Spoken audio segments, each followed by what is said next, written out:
Normally in December, Vijay Mallya would be preparing to host his annual star-studded party at his villa in Goa.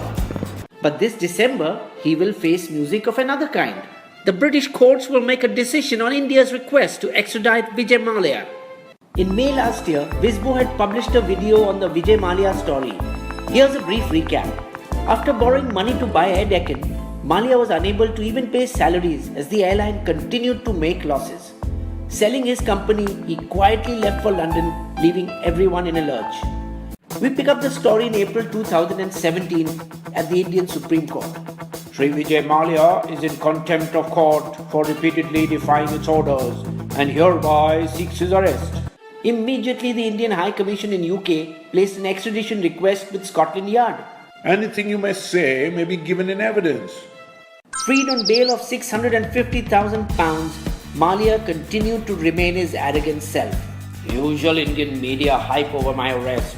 You can keep dreaming about £1 billion. Thumbing his nose to the critics by later zipping his Force India car.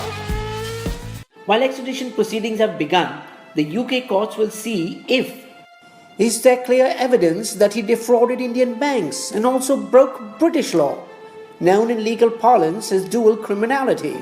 And 2, is there any political vendetta behind his extradition?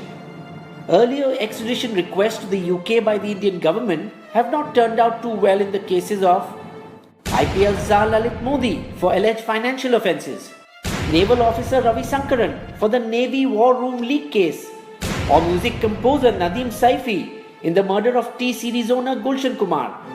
Tiger Hanif, accused in the Gujarat blast case, lost his legal challenge in 2013 but is yet to be extradited. Because they managed to convince the UK courts, we will not get a fair trial in India. Mallya will likely use the same strategy and point to the case of Sahara India's Subrata Roy's catch-22 situation. If I am behind bars, how will I be able to sell any assets and pay back investors? But he will find it hard to explain other crimes detailed in a 5,000-page charge sheet filed by the Indian government.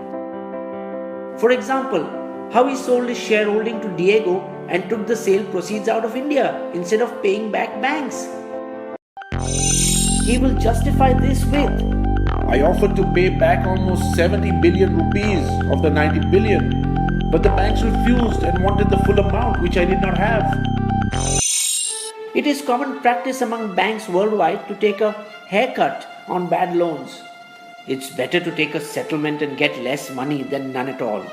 But as alleged in the charge sheet, he will have a harder time answering this. Your debt equity ratio is very poor. You already owe too much money. We cannot give you a loan based on your financial statements. Refusing to give his personal assets as collateral, instead he misused a certificate he had in his possession. The Kingfisher brand is valued at 34 billion rupees. This document is meant for internal circulation only. Within a day, he was given 1.5 billion rupees of the 9 billion loan.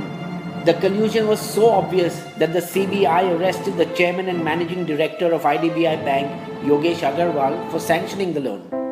Prime Minister Narendra Modi specifically asked his UK counterpart Theresa May earlier this July, Madam Prime Minister, India seeks your government's cooperation on the extradition of Vijay Mallya.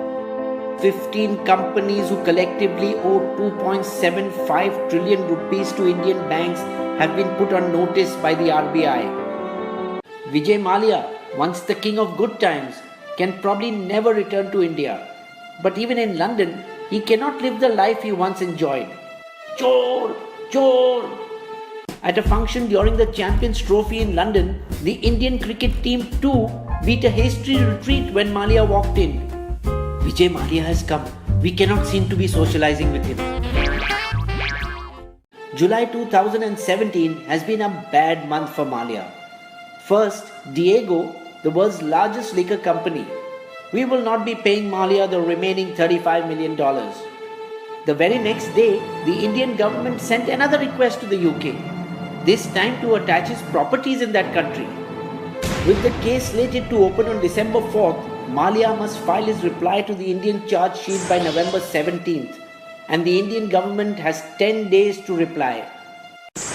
While Indian banks are willing to take a discount on payment from other companies, they were unwilling when Mallya offered a part payment. Has he been treated unfairly by the Indian banking system? Tell us what you think in the comments. Bisbo's limerick. Mallya has not done a good thing by running away, and his arrogance continues to ruin his day. But he offered to return at least part of the burn. Is the government just looking for someone to slay?